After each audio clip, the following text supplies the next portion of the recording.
Hey, here we are again. So today I'll be getting you started with working with words.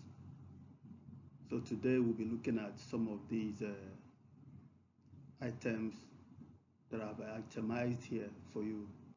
See number 1, number 2, 3, 4, and 5. So the first one is collocations. I know we've done this in the past, but I think this is time for you to take it very seriously and really understand what they mean and how we apply them in a language. So collocations, they mean combinations of words in a language that happen very often and more frequently than would happen by chance. We also got our phrasal verbs. You know our phrasal verbs, a verb combined with an adverb or a preposition, or sometimes both, to give a new meaning. Synonyms, a word or expression that has the same or nearly the same meaning as another. We also have register, the level and style of a piece of writing or speech that is appropriate to the situation that is used in. It could be informal or informal situation. I mean, it's a piece of writing or a speech. If you're going to deliver a speech to students, you have to make sure that the speech you're giving is appropriate for your audience. In this case, if your audience are the students, then you must find something that is educational, that will be appropriate for that's what is meant by register. Or if you are giving a speech as a leader of a political party, then you have to be talking about the goals and objectives of your party or things that are related to the party agenda. And the last one, we've got idioms, a group of words whose meaning is different meanings of individual words. A group of words whose meaning is different meanings of the individual words. We'll look at that in details and find the difference between the phrasal verbs and also the idioms. So let's go to the next slide and see what we've got. But you've got to keep in mind all these things that we've mentioned here, because that's what we'll be concentrating on in this very lesson. Okay, let's go to the next slide and see. Our pronouns, generic pronouns. You can learn a language faster if you go to live in a country where it is spoken. They are giving us examples of generic pronouns, like here you see you, which is highlighted. One tends to have problems understanding very strong accents. Here we're using the pronoun here is one. When we talk about an accent, we must not confuse this with pronunciation. They always say that it's never too late to learn a new language.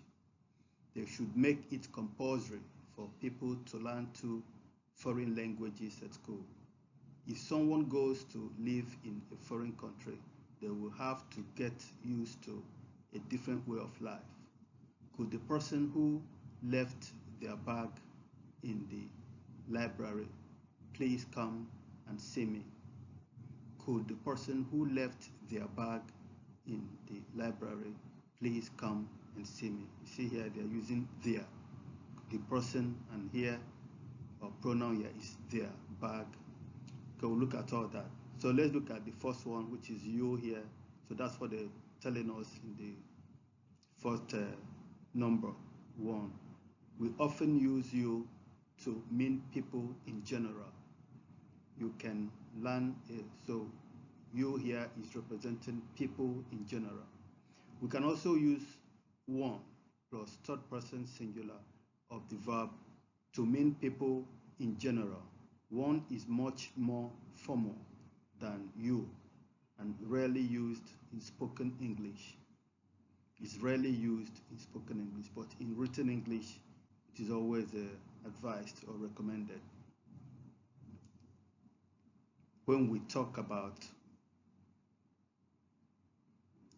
we can also use one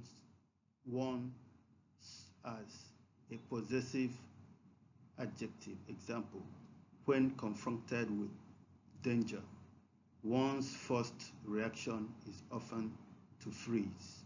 One's first reaction is often to freeze. You see the way they used one as a possessive adjective. We can also be used.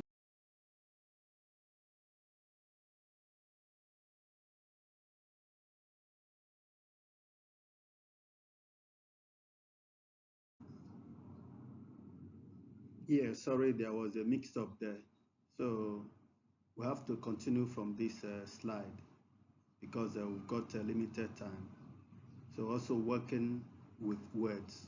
So you see the collocation that I first mentioned from the beginning of the lesson. So complete with say, speak, tell, talk, or tell.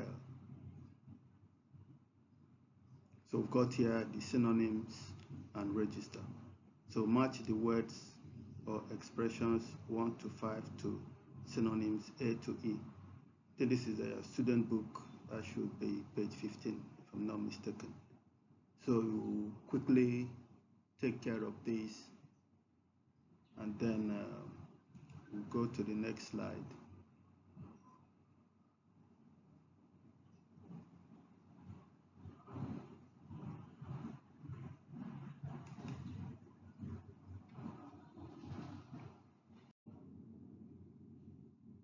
There was a mix-up there, but it's okay.